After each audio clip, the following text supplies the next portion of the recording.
Hello, Doctor Who fans, wherever in the world you happen to be. This is Paul and Geoff and also Freya coming at you with another brilliant episode of Who Corner to Corner. At least it should be brilliant. We haven't actually done it yet because this is right at the start of the show.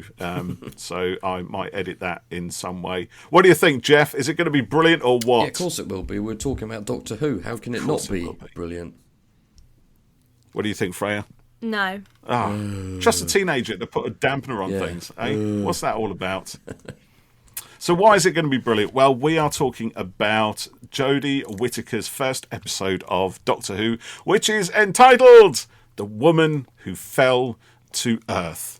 Now, we thought this would be a really good idea to have a little look at this by way of a retrospective review in anticipation, sad, tearful anticipation, no less, of a final episode, which, as we record this, is just a mere few weeks away. Maybe 4 weeks. We assume this is before any date has been released, so we don't even know yet. But it's going to be soon, and it's going to be sad. Geoff, I can't go on, mate. You're going to have to take over. I don't think I could take over either. That's so sad. Paul sounds like he's so joking, sad. but Drama queen. I am. Well, you say that, Freya, Like but me. We do actually feel very sad about it. I will cry. Yeah, I was You going will. to say our podcast. I cry a You know lot. cry. You just know you will cry. I just cry a lot, though. Yeah. So this is quite a few years old now, isn't it? When was this thing released? Was it 2018? It was. So Seems this like is a lifetime away. 18, 19. Yeah, it's good 4 years ago, isn't it? I think it was when I started secondary school. Yeah. It was when you started secondary school. so. Oh my goodness me! And now you're in year 10, so that's like 11. Year 11. I still get it. That's like fifth form, right? Yeah. 58, yeah. It was GCSE. 7th of October 2018. Wow. So I just started secondary school, yeah. So it's almost 4 Almost years 4 years, ago yeah. to the Yeah. day. Yeah. Wow. And A couple of actually, weeks. thinking about it, by the time we put this show out, Probably will Probably be will a be. year, 4 years, yeah. probably will be. Well, that's amazing. So what better time to take a look at what, in my opinion, is one of the very best of the modern series of Doctor Who. Yeah, I haven't watched this one. I think this was probably only my third time. So I watched it obviously when it went out, and then I probably watched it again when I bought the Blu-ray set. So it was nice to go back and rewatch this one. Let's go back. Let's travel through the mists of time. Back to whenever in October it was, you said it was 2018. So what I'd like to ask you, Geoff, is when this was first transmitted, right? When we first all sat down to watch it on telly, what were your thoughts before it and before the episode started? And how did your opinions evolve as you watched it? Come on, talk us through that very special moment. What were you expecting and how did it unfold? I sat down and I thought, I really hope the twins don't wake up during this, because they would have only have been April, May, June, July. Very small. Yes, babies. Not even 7 months at the time. Wow. So they were probably back upstairs by that point. They stayed downstairs in their cots before we took them up for a while.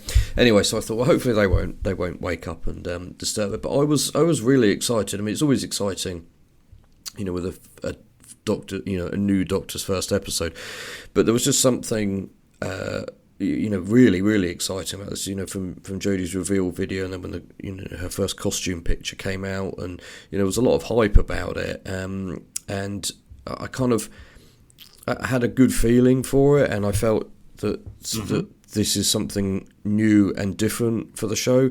And then as it went on, I was really enjoying it enormously, and there was a lot of stuff in this that I liked. And when it ended on that great cliffhanger, I thought I've got to wait another week for more of this, and it really kind of how dare they? And it left me obviously wanting more, and it's hard to put into words really without just being like too gushy about it. But I really liked everything about it, and it felt so different. Yeah. And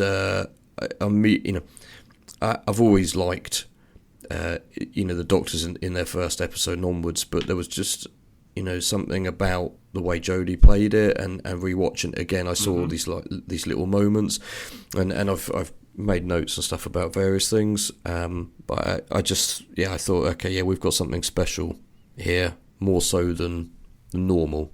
I think the greatest show, the greatest show of all time, has become the even greater show of all time. So it kind of elevated in your head. Yeah, and I remember feeling, I thought this is great, and then I watched Ghost Monument the next week, which still has my all-time favourite Doctor Who scene when the TARDIS comes back at the end and she goes in. It's just, it was wonderful, and I sat there blubbing with happiness about how amazing it was, and I was pretty sold on it all already, but that was the moment for me there. And then we had Rosa the week after, and I thought, God, this is like the drama in it, and the just how well done it was, and how kind of grown up it was in a way with its topic and all of that stuff. Just those 3 episodes, I was like, yeah, this is it. And then just kind of grew from there, really. Just sort of went on from there. And coming to you, Freya, hello. Now, we watched this together, didn't we? Yes. So you'd only started watching Doctor Who a little bit before the series this. before. So you started with series 10. Then we went back in time and watched a whole bunch from Christopher I Eccleston can't remember onwards. how far we got on. I don't think we finished watching all of them, did we? Through Matt Smith and everything? No. And Peter No. Capaldi? We didn't do quite. that for a while. No, we didn't. No. So, were you looking forward to having a female doctor? Yes. Is that a question? And were you excited when we sat down and watched this first episode? Probably. I think you were. A little bit Probably. I excited. don't really remember. I think we were both sort of counting down the hours of the day. I do quite remember Mum making tea and being like, "You need to hurry up. It's on soon."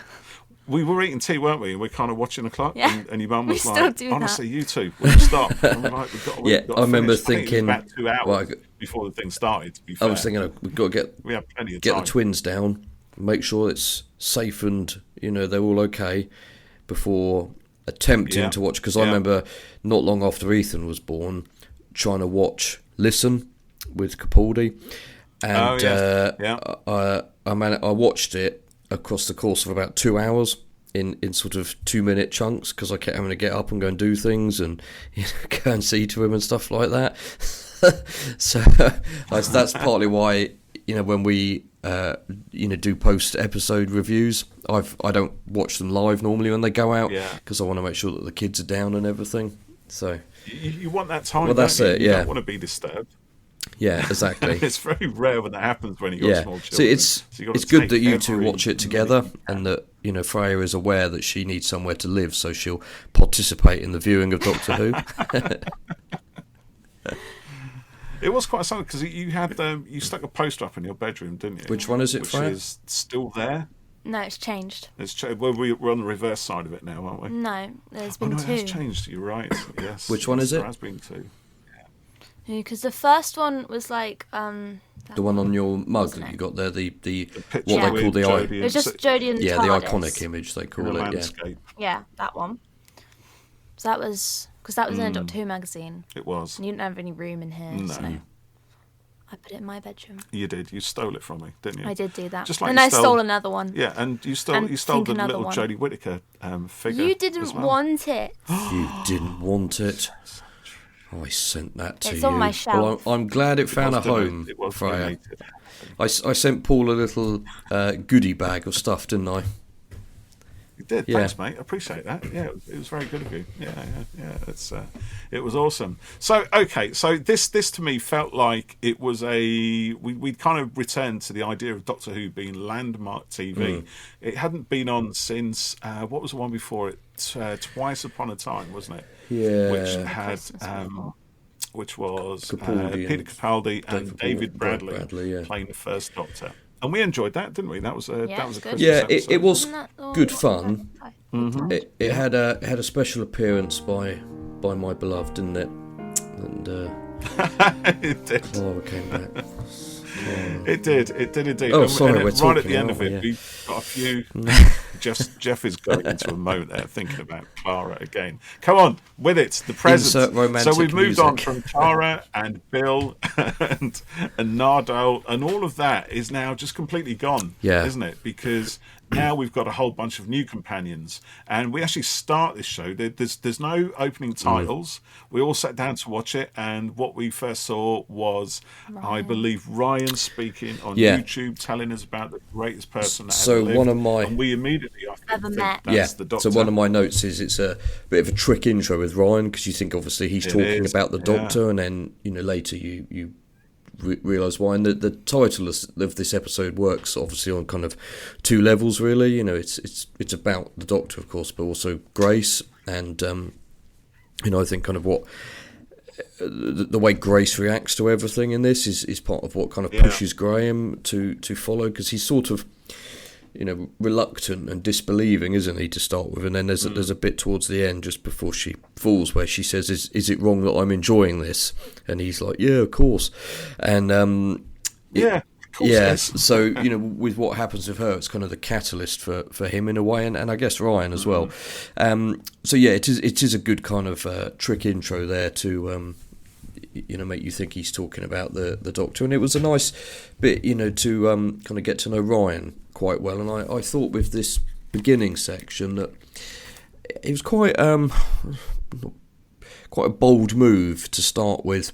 No action, no Doctor, and just this guy talking on his YouTube channel, and then you see them up on the hilltop, and he's trying to ride his bike, and it's beautifully shot. Like you said, this was kind of prestige TV. Absolutely gorgeous. Straight out of the bat here, the show's looking amazing. And it just sort of establishes quite quickly the relationship with Graham and Ryan, and with Grace, and what they're each like, and that kind of family dynamic there. And I just thought, it's a really good kind of, and quite an interesting intro to do with it, really. It is, isn't it? And it felt to me, the whole of this, that those kind of opening minutes were very much like a mission statement for the look and feel of the show this time round. Yeah, and you know what, they're just in the same way, I suppose, that the opening minutes of the 11th hour, they feel very different to the Russell T Davies era. But what we've got there is a kind of continuity, and actually a lot of that continuity comes through Murray Gold, right, providing the score for Russell T Davies's series, and also the score for Matt Smith's. And although the feeling is slightly different, because it's the same composer with the music going right through, it feels like it's we're just kind of shifting through the same vein. We just might be picking up speed, we might be experiencing a slightly different flavour. But with this one, Murray Gold is gone, and for me, that's one of the most abrupt shifts in tone, I think. So that, coupled with the new, because they're using new lenses, they seem to be picking up a lot more detail. There's a lot more colours, a lot more vibrancy. The whole thing feels more cinematic, and we've got a much more atmospheric soundtrack. I really than the kind of symphonic soundtrack that we had previously. It sort of feels a bit like some of the classic Who stuff in terms of its kind of electronic elements, but actually having a melody to it, and a bit of a not beep bop beep bop bop, that kind of stuff. Can you guess what episode that was from? No idea. But What the hell was that? whenever I watch, I left to sort the cat out. I don't know what you're on about. whenever I watch classic Who, my wife's like, Beep bop, beep bop. Apparently that's what I Doctor Who can't. used She to be says like. I can't bear this music, Back in the day, and mate, she before has it's to done, leave. wasn't it? I know what you're thinking. Do you know? Actually, you're right, because this reminded me of what's his Tristram Carey, who composed the score for the Daleks, aka the Dead Planet, the Mutants, blah blah blah. William Hartnell's, or the first Doctor's second ever adventure.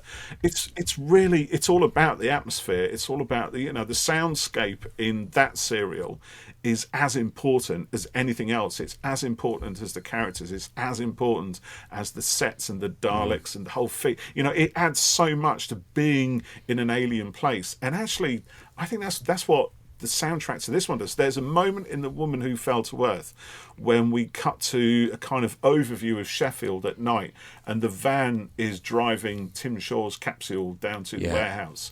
And if you listen to the kind of rumbles and beats that are bubbling up through that scene, it takes me. It is straight back to core Doctor Who. It's that core 60s DNA. It's back. Like you said, there is a bit more of a melody to it, and I think various refrains come through as the episode progresses. But it's like they kind of build. They build in identity and depth as the Doctor kind of rediscovers who she is.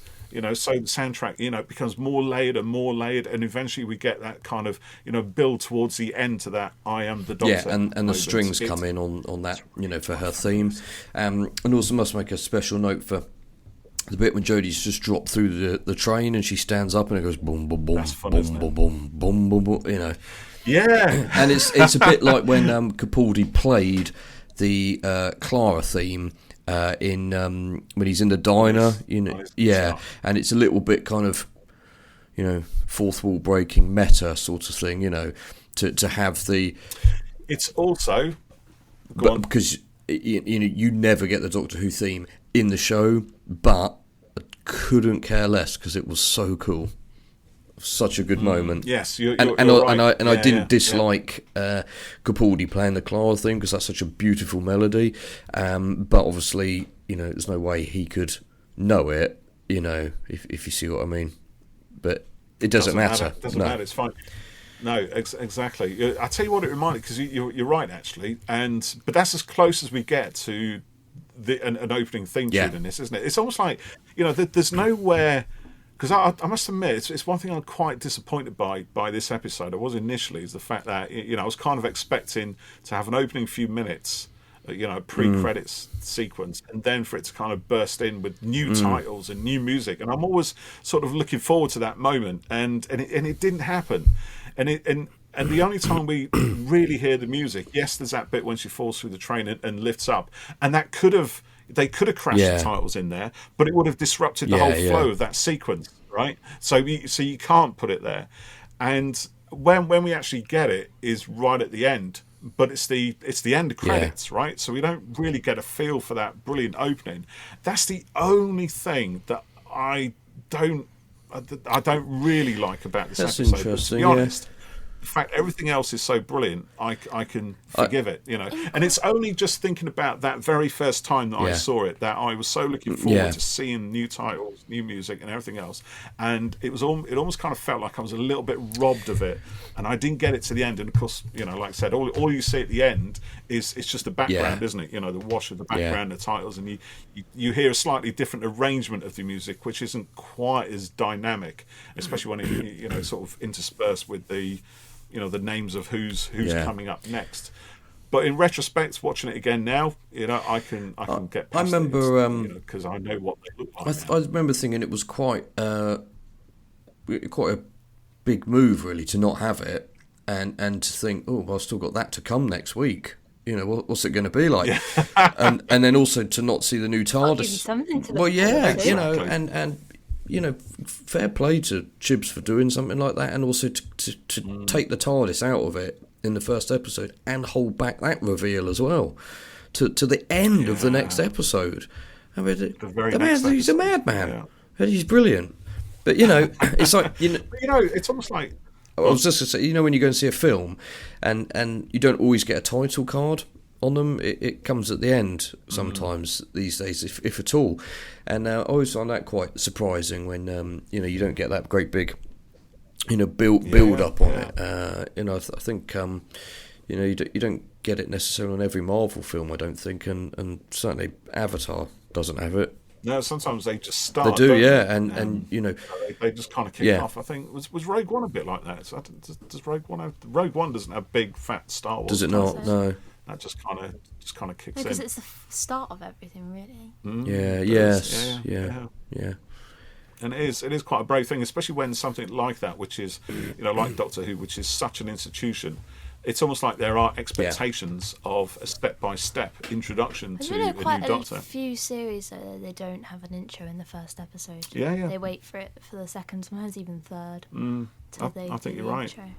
And I think it's a sign of a different approach to the show, one that is more perhaps competitive with the sort of stuff that we're getting on Netflix and sort of Disney and all these other sort of streaming things. It's got to compete at that level, and clearly everything sort of needed to be up in terms of cinematography and the kind of story construction and everything else. So we've kind of touched on some of the companions. So you mentioned sort of Graham, Ryan, and we've got Grace as well. We do have quite Yaz. And Yaz. Well, we don't see Yaz just yet. So no, but she's in like the third scene. She is. Before that, okay, we'll get to Yaz. Don't panic, right? We've got plenty to talk about on Yaz. So at the start of this, we've got three companions, right? Three potential companions: Graham, Ryan, and Grace, right? God rest her soul. And then we get Yaz. So we've potentially got four people now. So we have a much more crowded space around the Doctor. What did you two feel about that? Let's go to you first, Freya. Me? Yes. I don't remember. Because I know you're so reliable with your memory. Yeah, my memory's great. We're talking about the woman who fell to earth. Really? Didn't realise. I don't suppose it really matters much, does it? Because you were quite new to the whole Doctor. You were just kind of absorbed. I did, but the series I had watched had just been Rose or just Bill. So having like 3 or 4, it was like, well, there's a lot of people, and then obviously you have Carl as well. He's in it. Carl. And then you have all these people, and it's like, whoa. Yeah, well, that was. Did you feel there was enough for them all to do? Yeah, I was like, it could give like a different dynamic, couldn't it? Because having just a one-on-one Doctor companion relationship, whereas this one is more of a fan. It is, and I agree. It was another different step, obviously, where Bill and Nardole in the previous series, but it's largely just been the Doctor and a companion. Obviously, Rory hung around a little bit. So to be fair, actually, Nardole didn't really do. Well, no, I wouldn't. He wasn't full time. Very much secondary. Yeah, he was a supporting companion. How did I feel watching it again? Well, sort of wondering who's going to take part in everything and how this is all going to come together, because they're all sort of sounding each other out and getting to know each other, and it's split up more if there's more. Yeah, and again, it just felt like it was something that we hadn't had in the show since it came back. This kind of number of people, and I think I never even sort of stopped to think when I first watched it, like, oh, we got Ryan, we got Graham, we got Grace, and now that Yaz has been introduced, maybe we already knew. Actually, no, I was going to say maybe we already knew that it was going to be Graham, Ryan, and Yaz, but we didn't, because they said that Grace, who's played by is it Sharon? Her name? Sharon. Yeah. She was put out in the press release as recurring character. And so that when she fell off the... Which she is. Well, she is, but not as a... it was... Not how you... I think there might even have been something. She appears in, 6 of the 12 episodes or something. So when she fell off the crane and died, I was like, oh, well, that's a surprise, because they've obviously... Gives you a bigger shock. Yeah, they've lied about that, and she's obviously not going to be in it, But I think that happening drives so much of the stuff with, like I was saying earlier, with the reason for... Graham and Ryan getting involved with everything and their storyline across the series, which is played out, which is established almost immediately when Ryan refuses to call him Grandad, and I really liked how that was handled across the series. Keep your eyes on Graham then. Yeah. So I was going to say that. Go ahead. Well, when Ryan goes off looking for his bike. And he goes down into the little wooded area, and those lines appear, the sort of square type things. Those effects are really good. The special effect. Really nice. And my note here is, you knew from that moment that all of that was going to look great as well. And then I remember when I watched originally, I liked the mystery of it all. The giant onion and what are these lines and the cubes and in the air and stuff. And the whole episode kind of plays like that, doesn't it? There's a lot of mystery to it, which is kind of Broadchurch, unsurprisingly. Yeah, it's really good. I love the mystery element. And that feel has been present in other episodes as well. That you are sort of in the dark as they are with it all, because the Doctor doesn't always have the answers, doesn't always know everything. No. That's right, and this Doctor at the start of it doesn't really know herself either. She's still fizzing, still rebooting. There's go ahead. And Geoff, wait your turn, right? Otherwise, I won't say my brilliant piece. And I've forgotten it now. That's it. No, what? So as we sort of uncover the mystery, I mean, we uncover the mystery at the same pace that Doctor and the others uncover it, don't we? So it's almost like we're included within that little, within that discovery. And it's interesting because the Doctor initially kind of gets it wrong. She thinks there's 2 aliens on Earth who've decided to choose Earth as a battleground. And we kind of go, yes, that's a great, well done, Doctor. We believe that's what it is. And then there's another layer to it as we find out more, because that could have been a decent story in itself, but it's like, well, we've done that. Let's have something else. So then we find out the real purpose of the gathering coils, semi-organic, semi-machine nest of technical stuff, and Tim Shah.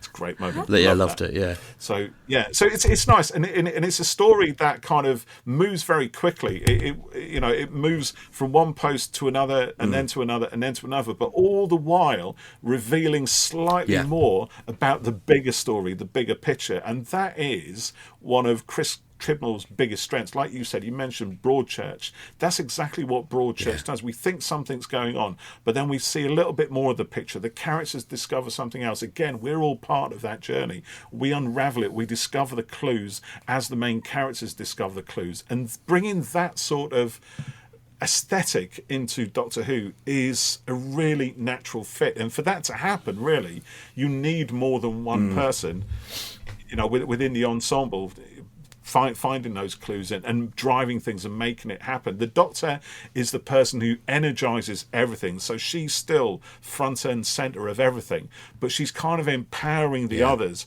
to make the most of their time with her, to sort of push themselves. And then we get Grace responding to it brilliantly. She is head and shoulders above everybody else. And I was kind of thinking this time around when I watched it, it's almost like, well, she is like the archetypal ideal companion for the modern series, because she ticks all the boxes. She's up for it, she's got imagination, she's very gung-ho, she's very dynamic, she's very forward thinking, she's very energetic. So she would be an ideal companion for any of these Doctors. And then she's died. She's dead. They kill her off.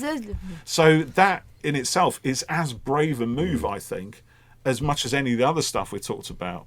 It's a big thing, because one of the things that's been established in the modern series is that the companions of the Doctor have to be at a certain level. They have to be of a certain caliber, have a certain mindset. Was it? I can't remember. It was the 9th or the 10th Doctor who sort of said it's almost like a test, right? Was it the 9th? You're not good enough to travel with me to young Adam.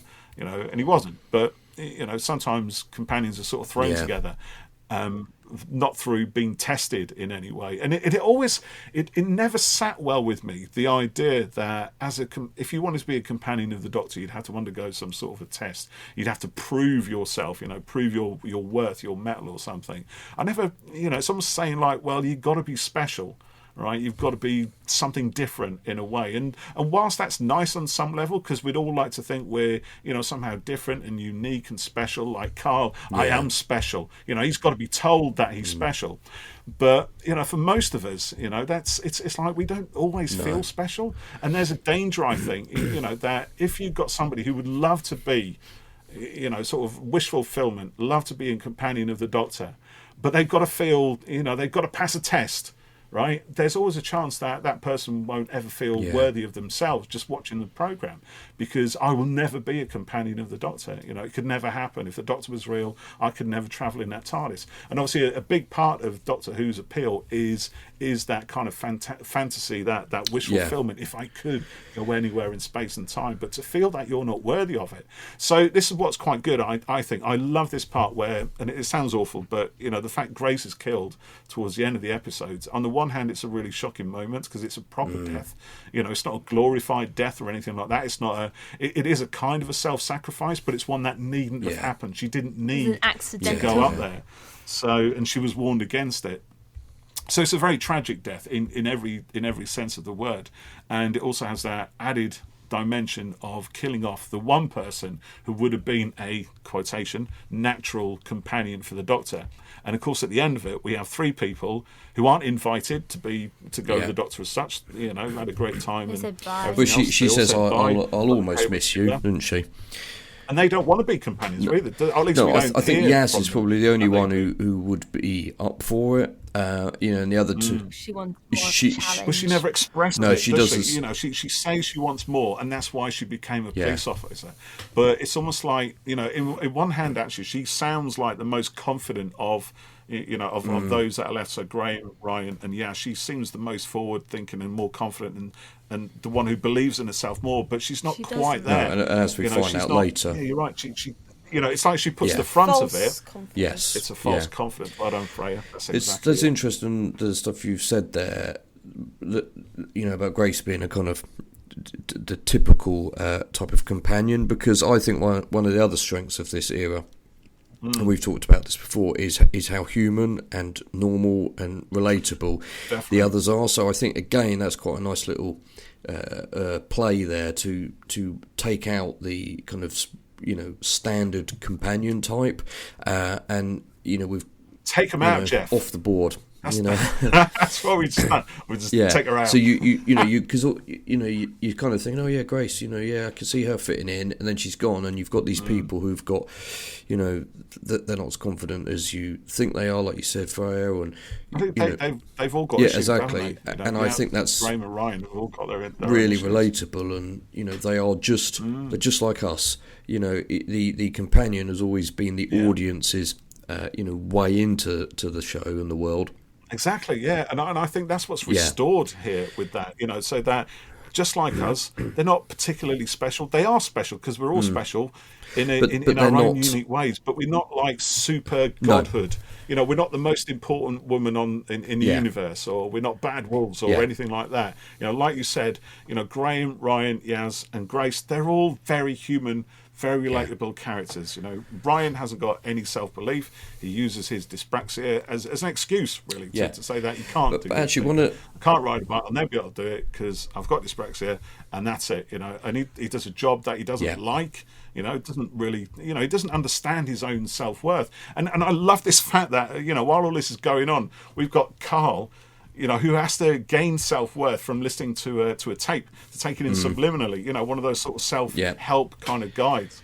You know, you are special. You know, that's what this episode is telling us in a way, you know, is that, you know, to Ryan, well, Ryan, you are special. You know, Yaz, you are. Me. Graham, you are. I've got to say, actually, before I forget, right, Graham also, right, again, a very atypical companion. So we've got at the end of this, we've got three companions in the TARDIS, like we had with the first Doctor, right? We got, you know, but so Graham in a way is almost like the Ian Chesterton type, right? And this is the difference between the 1960s and the 2018s, right? So you had Ian Chesterton, the man hero, right? Had to go up front, take the lead, you know, and you know, sort of save the women and all that sort of pulp fiction-y type stuff, and be very heroic to a very archetypal level. And he was written that way. He wasn't acted that way, but actually William Russell played it with a lot of character and a lot of humanity, and so does Graham. But Graham couldn't be a more different character as written to Ian Chesterton, and yet he kind of fills that role. You know, he still is very much the sort of father figure. And well, he has a couple of bits. He is heroic, but in a very different way. He has a couple of bits where he's like, why are you running towards it and stuff like that, and you know, he doesn't believe that. I'm doing it again. And he doesn't believe that you get we don't get aliens in Sheffield, and then Don't get aliens in Sheffield. I'm with him. We don't get aliens. I'm with him. Yeah.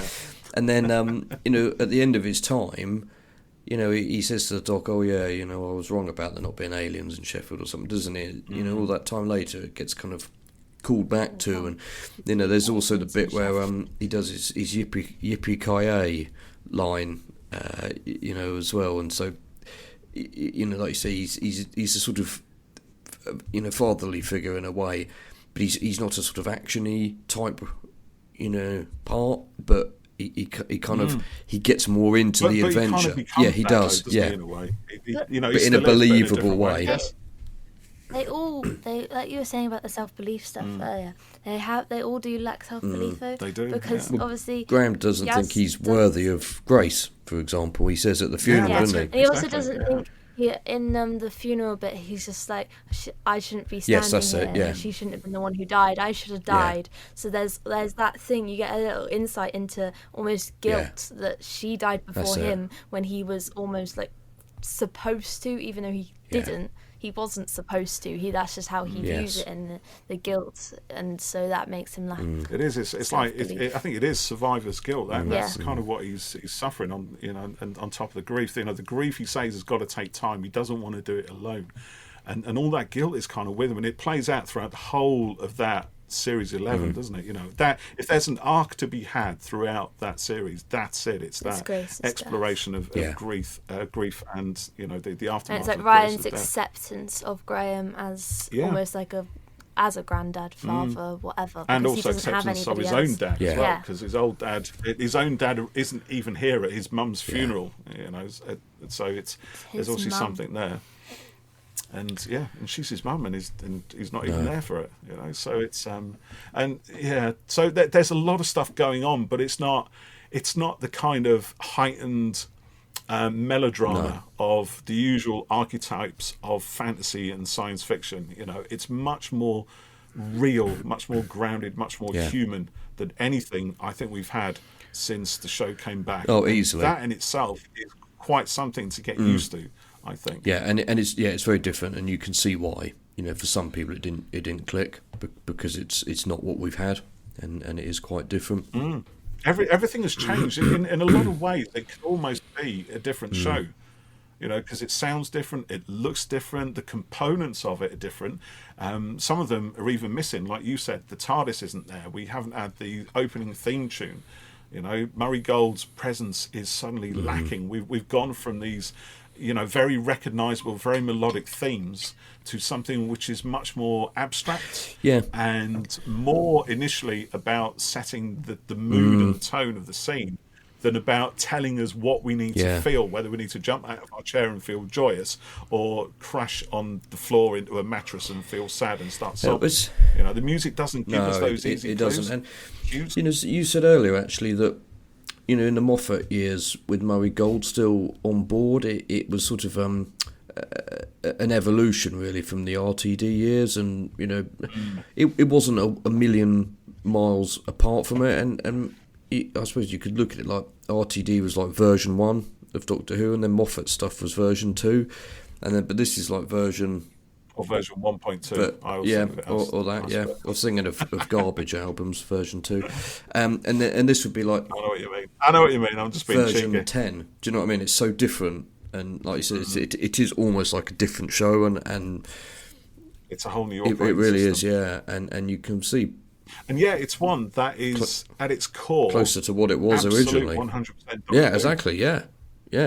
It is. It's almost, in some ways, it's gone right back to the components that made it successful in the 60s. A lot of it is surface detail. We've got a doctor who, doesn't know where they're coming or going. And we're going to talk about that in a minute, because we haven't talked about Jodie yet, but we will do. We've got 3 companions in TARDIS. And again, in the first Doctor days, at least 2 of them didn't want to be there. So, they were kind of whisked away into adventures. They didn't know who the Doctor was. They didn't trust him. And, we've almost kind of got that again at the end of this episode. Yes, a little bit, yeah. It's almost like restoring a lot of the key elements of Doctor Who, but with much more modern sensibilities. And stripped away, like I said, of all that archetypal melodrama stuff that sort of makes it feel artificial. and unreal, and there's pros and cons for that, because with fantasy TV and fiction, it's like we kind of want that element of being transported to somewhere that would never exist, with somebody that, again, to experience adventures that in the real life wouldn't happen. We can sort of live our best selves through those. But I think it's the changes that were brought about in this series happened at the right time, because all of that stuff had been done. It had absolutely been done. It had kind of reached as far as it was going to go. At the end of the Capaldi era, I mean, as much as I love his Doctor and love a lot of the stories, I kind of felt that we were going down a bit of a blind alley with this style of storytelling, with this feel of Doctor Who now. It had to change massively, and more so than just changing the gender of the Doctor. That is the first significant change, but everything else around Doctor Who is a complete change. So the only core element that we've got is the Doctor and proto-companions. They're not even real companions at that time. And I think this is a number of reasons why it was all such a breath of fresh air, and kind of, for me, revitalised...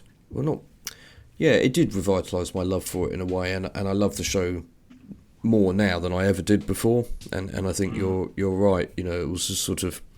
It was really good, but it was the same, and particularly with Series 10, and I think it needed this readjustment to it.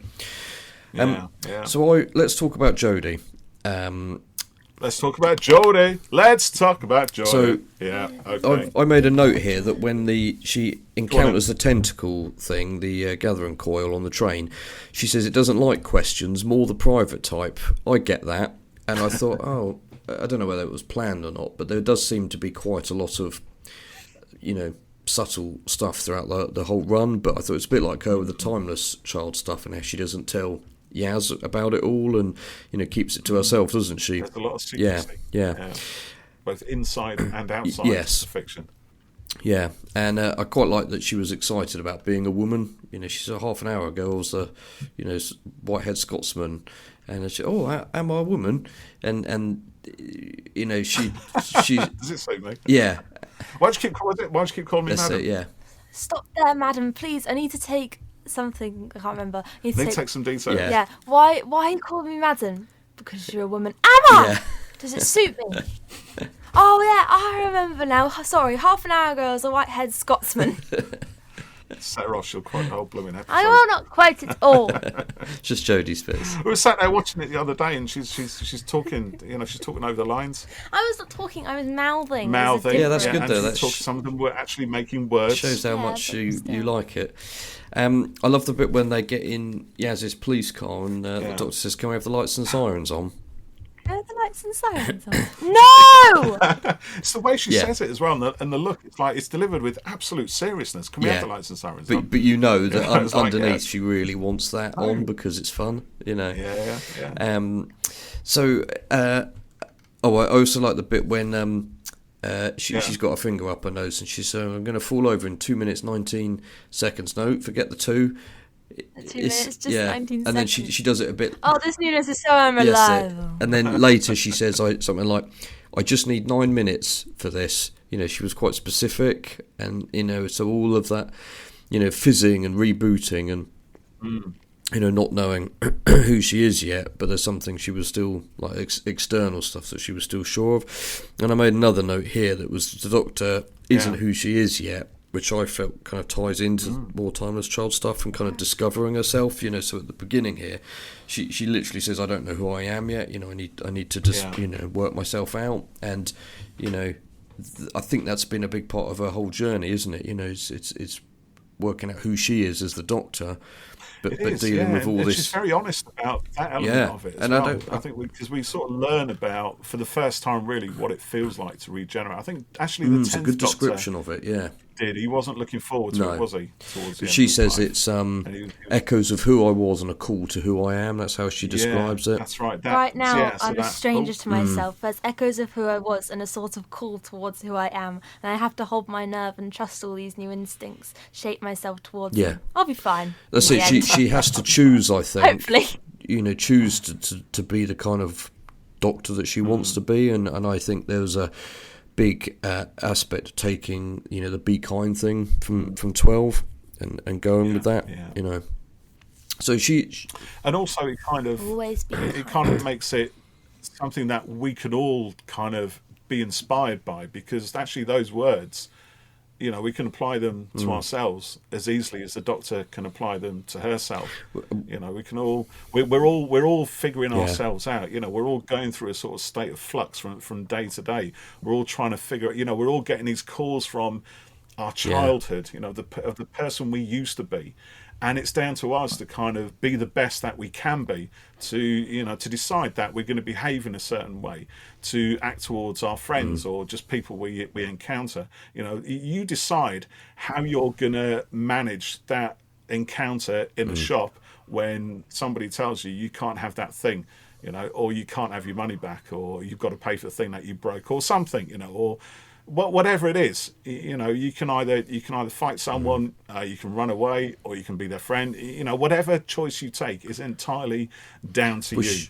And we're all sort of part of our tapestry is written back when we're younger, because that's kind of what we're building towards. But you can change that. She says that very thing. She says there's a little bit about honouring yourself whilst evolving, choosing who you want to be. And again, I think that's a lot about the sort of person she chooses to be, and the hope and the optimism.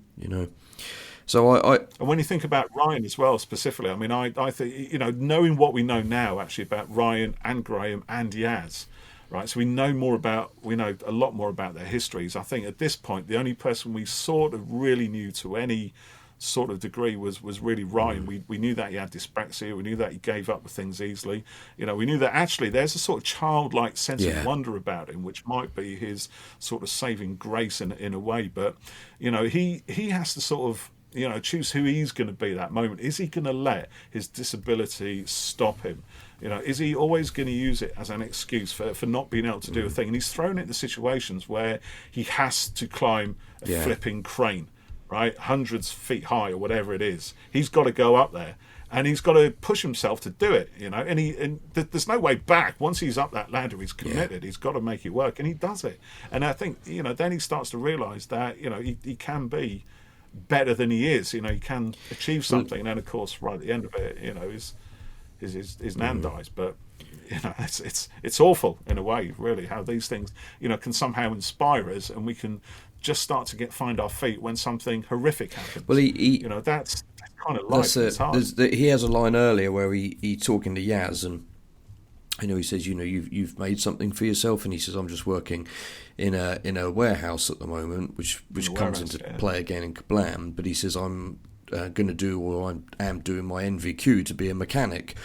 So he wants to better himself as well, and to achieve more. And it's it's funny, you think Yaz has done that by becoming a police officer, but she wants more and wants to do better with it. And then at the end of the episode, after Grace has passed, Ryan says, he uses her death to to get back out on his bike, doesn't he, and give that the go, and to not let what happened kind of drag him down. He tries to use it for his betterment, take her inspiration from her spirit, in a way. He does have a nice arc across the whole series, I think. He does. It is nice, and he's a nice guy as well. They're all genuinely nice people. They all are. Doesn't seem to be anything really hidden about them. There's no hidden agendas. Like most of us, we're just who we are. That's it. Decent people on the surface of it. We're not all out to sort of be cruel and stab each other in the back and everything. And it's never be cruel. Yeah, exactly. Just be kind. That's what Geoff was saying earlier. Exactly that. I like the bit where the doctor jumps on the crane to, she says, "Oh, no, this is the moment, isn't it? Really." Yeah, this is because she has a near doctor moment earlier when they're on the rooftop, when they confront Tim Shaw for the first time, and she says, she goes to say I'm the Doctor, but can't remember her name, and you get this kind of I just had it as well. And then there's a bit when it's like it's taken away. So yeah, that's it. annoying. And then he disappear at that point. She goes double cheat like this. That's it. Yeah, And the way she goes, he says, I am to Tim Shaw. She goes, Tim Shaw? She sort of does it with the Dalek in Resolution. She's like quite putting him down, and sort of taking the piss out of him a little bit. Takes all the macho exactly, out of him, yeah. Because he's there in this big, fearsome kind of outfit, covered in bits of salad, I think. Yeah, that's well funny when the guy's throwing salad at him and he goes, Halloween's next month, mate. Eat my salad. Yeah. It's Eat so my funny. salad. Just eat my salad. Oh dear. Yeah. Anyway, yes, you're right. So, what do you think about the whole Tim Shaw thing? Then, I mean, Tim Shaw as a villain, good or bad? I thought Tim Shaw? that he looked great. I really liked the suit, and I quite liked the toothy face. I liked all the steam. It's pretty gross. It is gross, yeah. What kind of person kills someone and takes a Yeah, tooth? and he's. You do wonder. Yeah, don't you? it's From a day to bit. day, Yeah, that is something I have asked myself on a number of occasions. all the time. And he's portrayed as this, cold killer and all of this sort of thing. But then you discover he's essentially cheated with the his mission, his game. A big cheat. And the Doctor kind of causes. She does stuff that then leads to him. His causing his downfall, and he's kind of trapped, isn't he? Really, She destroys him, really, doesn't she? She totally does. And I thought that he was a really good character, and when he came back in Ranskorav Kolos, I liked the way he was. He's quite cruel. He is, but without kind of. He doesn't punch or fight. I know he kills people, but it's a kind of verbal and psychological thing, and I think the voice added to it. And there was obviously talk of the Stenza in the Ghost Monument episode. And I would have liked to have seen them again. Yeah, agreed. I thought at the time we were going to see more of them, actually. It seemed to be kind of building them as a force. And it's possible that was the plan. I know it was revealed recently that Ranskorav Kolos was the first draft script, which people were, outraged about, forgetting that that's happened before on the show. We don't care about them. We don't care about outrage. But it's possible that the Stenza were going to become more, because that idea that they were a warrior race that were developing bioweapons and stuff all over the place, and turning planets into weapons of war, and and stuff like this was brilliant and quite scary. So I must say it's it doesn't. I'm not angry enough about it to tweet, but I did think, it would have been cool if the Stenza as a race came back, but maybe they're still there waiting. Still there, yeah. Still it's out there something waiting. for Big Finish to pick up on. No, we can do it in the show. Don't need everything. Doesn't need to be a Big Finish. True, but they could come back with another Doctor. It was. I'd never bloody watch it anyway, because you got to pay for that stuff. True. Yeah. So I liked him. I thought he was good. What did you think? Yeah, I like him. Yeah, I thought he's all right. Again, it's a kind of it's a sort of a disruption of the usual sort of villain, the sort of Omega type, the kind of posturing, shouty bloke, and he is very much a sort of shouty bloke in a spacesuit, but the Doctor takes him down pretty quick, just by undermining him, just by taking the piss out of his name, pretty much. It's what James Bond does a lot. When he faces a villain with all in a villain's lair and all the stuff, all the henchmen and all the special weapons and all the gadgets, and and Bond's all tied to the chair and whatever it is, and he'll crack a joke, a one-liner that'll just take the wind out of the big end of the world speech or something. Exactly, and the Doctor does the same. She does it. Tim Shaw, always kind of emasculating by doing that. It's the power of the Doctor, to destroy someone without having to be violent. That was good. What a great title for an episode, isn't it? I mean, wow. It's also the power of the Doctor to inspire people as well, to be the best they can be, to be moved. Yeah. brilliant. Yeah, so I like. Yeah, she just takes him apart, belittles him completely, takes him down a peg or two. Yes, indeedy. But she does do all that, and you know she's getting him annoyed. She's getting under his skin almost, and like insulting him even sometimes, and calling him a cheat and all this. But as soon as Carl, what does he do? Does he like push him off the crane? Yeah, he does. Carl pushes him off, doesn't he? But then he like I don't know what he does, but he does the thing and he disappears, right? Yeah, but then the doctor, she got annoyed at Carl for doing that. She was like, "You have no right to do that."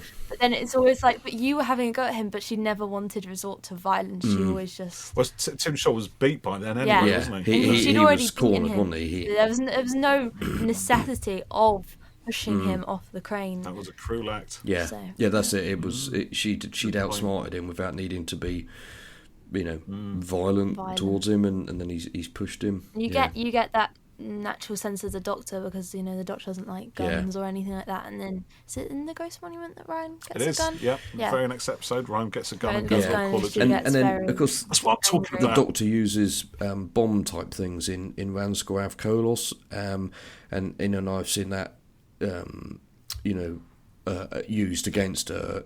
She doesn't like guns, but will happily use bombs. But they explicitly state it's to blow, walls up and stuff like that. It's not for killing people. So it's not for throwing down somebody's trousers and then pushing them down a hole where they can't get out before they explode. Exactly. Yeah.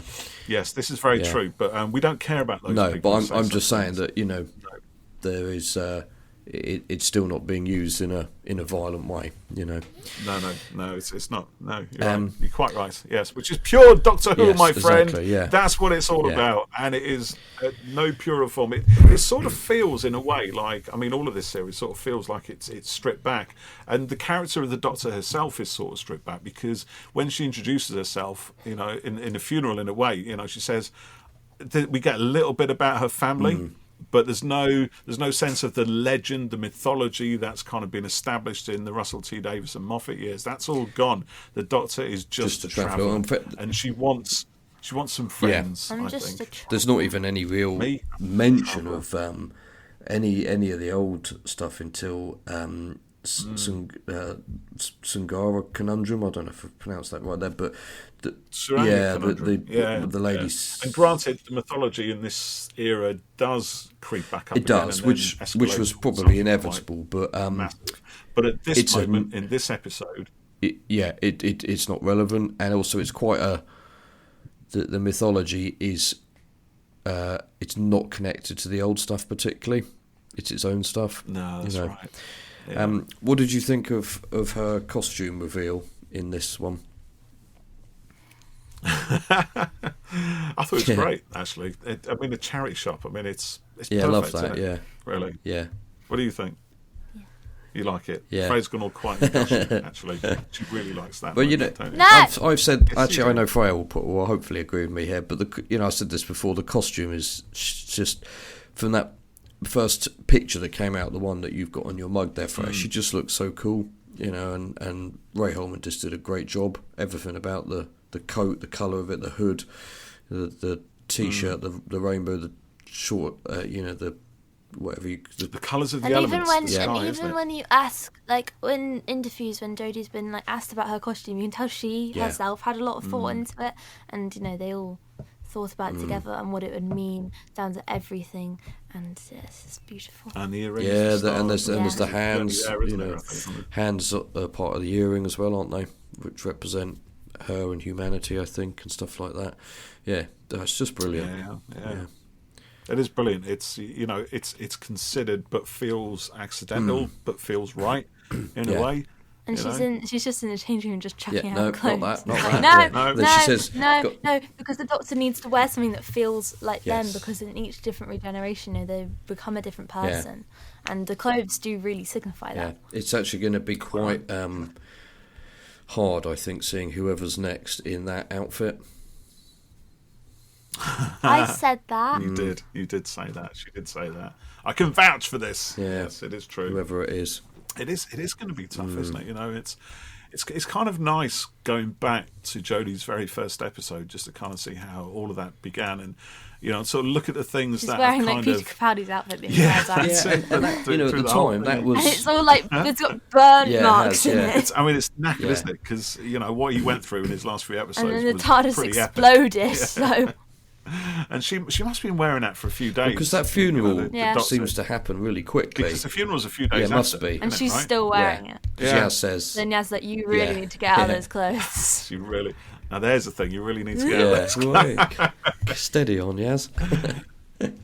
Oh dear, Yaz was after her from the very start. But you could see that Yaz is interested by the Doctor and can see the potential for, like she's talking to her superior at work, she wants something different, something unusual, something more, She does, She clearly thinks the police will sort of deliver that for her, at least when she discovers that it's probably not quite the case. Now she's met the Doctor. Sorting out parking disputes in a residential street and just stopping people from fighting each other and whatever. It's not what she wants. She wants something that'll test her. Something that'll test her. Yeah.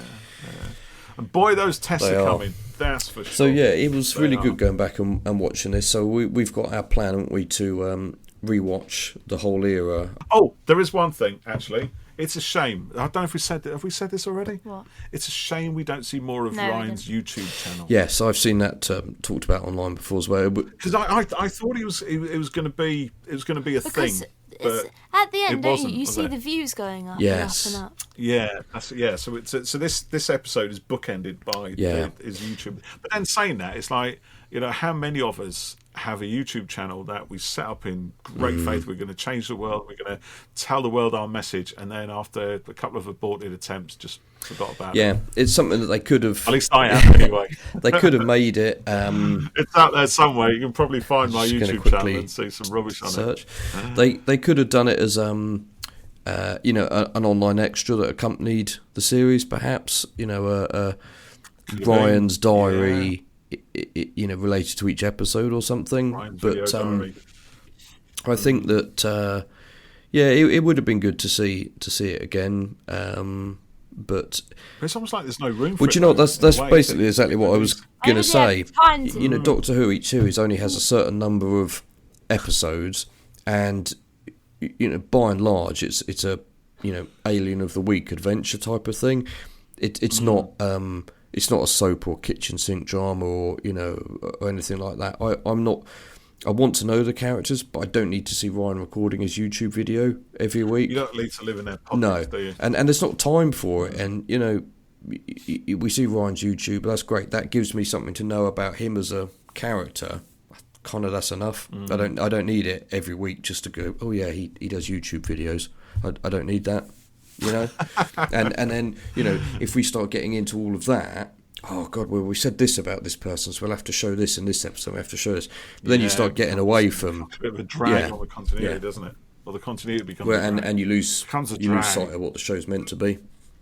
This is true. You lose sight of the story. And just to finish up then, I just have to say that, I mean, I don't know how many times I've watched this now. It is one of my comfort is, I'll say that again, it is one of my comfort episodes. So I've watched it a few times, but you know what, honestly, every time, and it's actually the same with all of these in Series 11, because I have to say Series 11 is still my favourite of the three Jodie series, and possibly of all the modern series since it came back. I just love it, and the more times I watch it, I always get something new out of it each time, whether it's just, I didn't notice they delivered that in a certain way, just gives it more flavour. There is so much depth in these episodes, and in this one especially, that it rewards a rewatch. You know what I mean? Every time, you can watch it once and get something out of it. That's great. You either love it or you hate it. Watch it again. Okay, didn't notice that before. These layers, you kind of just see, you penetrate deeper each time. That's true. Time you watch I get the same, just a line here or there, and there's little things like people keep posting things on Twitter. I think we saw the other day someone was looking at the Division guns and how they looked a bit like her Sonic, in the kind of shape and the colour. I did see that one. You know, yeah, that was a good. And it's obviously planned. Was she remembering? Yeah, exactly. You know, but it's probably just the same concept artist working on the design. Yeah, but it's obviously they've gone. Oh yeah, let's do that. It doesn't matter. We can work it into the fiction. She made her Sonic in this. Oh, that's so good as well. Indeed, that's a moment we haven't talked about. We didn't talk about that. She made it out of spoons. I mean, you're in Sheffield Steel. Yeah, it's got extra Sheffield Steel. Yeah, I love that. That you see her doing that. I remember, you know. It's not really a screwdriver, more like a Swiss Army knife. Yes, Swiss. But we don't do knives. Yeah, Swiss Sonic. Yeah, you know, Capaldi's screwdriver popped out of the TARDIS and flew across the room, and he caught it, didn't he? Oh, he did. That's why she's got empty pockets. Yeah, that was a moment. And no TARDIS, nothing in the pockets. Brilliant to see her make it. And I do actually hate empty pockets. You do, don't you? Your pockets are full. Your pockets are like the Doctor's pockets. I have great It's amazing pockets. what you pull out your pockets. Honestly, mate, her blazer, there's nothing on it until she starts emptying the pockets, and you're like, where the flipping hell did that come from? How do you physically get it in there? Your pockets are not dimensionally transcendent. They're just pockets. They don't reach into another universe and produce what you need. There's a lot of pockets. Honestly, I don't half those pockets. Anyway, so have we got any Twitter? Oh yes, we have actually got loads. Let Let me just bring them up a second. Hang on. What have our dear listeners been saying about this wonderful episode, Geoff? Let's find out. Pray tell. Okay, there was a lot. Hang on a minute. Let's find out now. All right, here we are. Here we are. So we've got a tweet from Orinoco McGee, who's at Deadly Night. Hey! She says, absolutely loved it. The introduction of a character with dyspraxia, finally. That awesome entrance via the train roof. The epic standoff between an alien psychopath and a drunk man with a kebab. There you go. I mean, the salad guy does tend to split the audience somewhat. I think you either love him or you hate him. A bit like Pigbin Josh in Test Me Now, Claws of Axos. You know, the local who gets fried by the invading alien. That's that role. It's been there since forever. You know, and it's a good callback to that. Eat my salad. That would happen, though, wouldn't it? It would totally happen. Yeah, it's just a bit of fun. You're walking home late from late at night from whatever, and you got a kebab in your hand. You're feeling a little bit merry. Someone pops out wearing a bit of cosplay, and you think, who are the sort of people who wear cosplay at night? Yeah. Exactly. So you're going to throw your salad at them because Eat it's my a laugh. salad. Eat my salad, and then gets iced to death. Off camera, and dedentured. So Ian Banks, who is at Stuff Ian Likes, says it looks amazing, movie quality filming from the get-go. It's a little slow around the middle, and Jodie's fair play line feels a little leaden, but it's a solid intro to a new Doctor and team. The dialogue is more naturalistic than we've had for a long time. Walsh is superb. Actually, can I just say on that? Because this is a massive surprise, actually. Again, it's almost like stunt casting, right? We've had Billy Piper, we've had Catherine Tate, we've had Kylie Minogue, we've got Bradley Walsh, a game show host, right? He's not going to be any good at acting, is he? I mean, he's brilliant. He's absolutely fantastic. Well, he does act as well. You cannot imagine anyone else He's been on other stuff. playing. He has, he is a proper actor. But you know, I only ever knew him from The Chase. Yeah. That was it.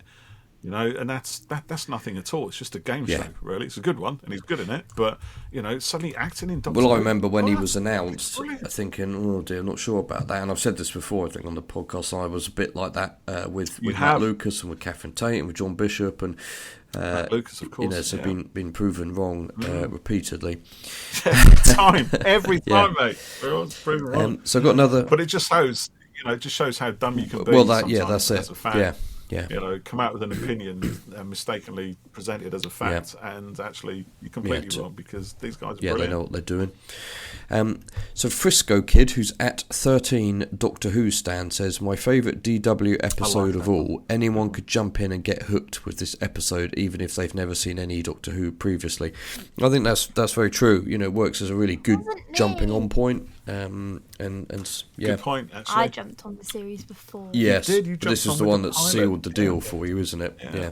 Which was a bit of a reboot in a way, wasn't it? You know, it was soft reboot. Yeah, what had come before it, but not as different as this is. And then Mim, who's at Wee Thazzy with an underscore in the middle, says, I often forget that this is the first episode because Jodie was so made for the role that even from day one it felt like she'd been the Doctor all along. It's funny, it's tragic and it's hopeful. It's Doctor Who at its finest. I finished it with eyes wide and heart full, which is lovely. Then Geekier on the Inside, who is KTC is a geek, says... absolutely madly in love with it. My first ever time experiencing a new episode, and immediately made me fall in love with the realism and new dynamic of the fam. Perfect episode. That's and nice. So brave, ending it in tragedy. What have you thought of? Right, so there's a quote in it when just before she collapses, and it's like, oh, suddenly I'm really tired, and Grace is like, we should get you checked out in A&E, love, nurse's hat on, and then and she goes, oh no, don't go anywhere that's just initials. And I just thought, the TARDIS is initials. Oh yeah. It's literally TARDIS, that's initials. So don't go anywhere that's just initials. It's like, you literally live in somewhere that's just initials. I thought she might have said, as it got a little sharp. I never know, it's uphill. So there's Charlie, who is at She Regenerated. She says, love the chaotic gay energy, the gender confusion, the goggles, everything. I've never identified with a character so much as 13. I have come to relate to Yaz quite a lot. Brilliant. They actually have a lot of parallels in their arcs with identity and everything. Yeah, that's true. Yeah. So that's really good. And then we've got one from Miles, who's at that _Tokyo. That says, from the moment she dropped through the train, she was the Doctor for me, and the crane as well. That was amazing. Such a strong opener. Yeah. Kelly Rosen says, I've never warmed to a Doctor as fast as I did with 13. I already had a great feeling about her, but watching her make her own Sonic is what really sealed the deal for me. This is easily one of my favourite episodes from her era, and was such a great start. The image of the Doctor with the goggles on is kind so of fun. Yeah, it's this series. This is going to be fun. Yeah, I love that they made a Funko Pop of her with the goggles. That was so cool. Have you got it yet? Yeah, I got that one. Yeah. You got that. Good man. Dom, who's at Dom Torhu, says it's one of my go-to episodes when I need my 13th Doctor fix. Jodie simply shines from the second she crashes into that train. It's funny, it's epic, it's tragic, and now I want to watch it again. There's also, we were talking about Yaz's self-worth and all that. I was just thinking, when she first comes into it, and there's her, Doctor, and Ryan walking through the train to go investigate more, and it's like, what's your name? She's like, PC Khan, Hallamshire Police, and it's like, name not title. It's almost like she needs to give her title to almost give herself validation. She's like, this is why I'm here, I'm a police officer, I'm supposed to be here, I'm in charge, kind of thing. And it's like, just give me your name. You, compared to the Yaz in Flux, she's just Yaz. Yeah. She's not Yasmin Khan, she's just Yaz free Yaz. I've got another comment here from Michael Donahue, who's at mdonahue75, and he just says, a strong opener for a fantastic Doctor. It felt so refreshing at the time. I thought it still was refreshing watching it again all these years later, but he's not wrong there at all about how it was at the time. Absolutely right. Not wrong at all. And I'm going to end these comments from David Nordmeyer, who's at Nordmeyer David, who just says, loved it. Jodie won my hearts, which is brilliant. I love that. Very simple and sweet. We like that one. Yeah, that's good. We did get quite a lot of response. Yeah, we did. There was those we can't probably read them all out, but thank you, everyone. Yeah, definitely there is a lot of love for Jodie Whittaker and the 13th Doctor and Yaz and Graham and Ryan and Grace. Well, and possibly even Carl. And we love Carl. Even Carl. Yeah. He is valuable. Well, talking of Jodie, by the time this episode comes out, one of our recent ones will have been our We Love the 13th Doctor episode, which is myself and Paul talking with a number of other 13th Doctor fans about why we like her, why we relate to her. And Johnny Mathers. And Johnny, who played Passenger in Flux. You spoiled my I was going to say Johnny Mathers, who was a passenger on our show. Oh, I was going to say it wouldn't have worked. So do go and check that one out if you want some more positivity about this era, and we'll be having another one of those very soon, which we're looking forward to. Yourself. Yes, absolutely, we're plugging ourselves. Yeah, there's no other ads on this show. So we're going to have a busy few weeks coming up with the podcast, aren't we? Indeed. With Jodie's episode, and we've got a couple of other things lined up as well. So it's going to be a good few weeks. So thanks for listening. Stick with us, and we'll see you next time. Next time on Who Corner to Corner. Cue music.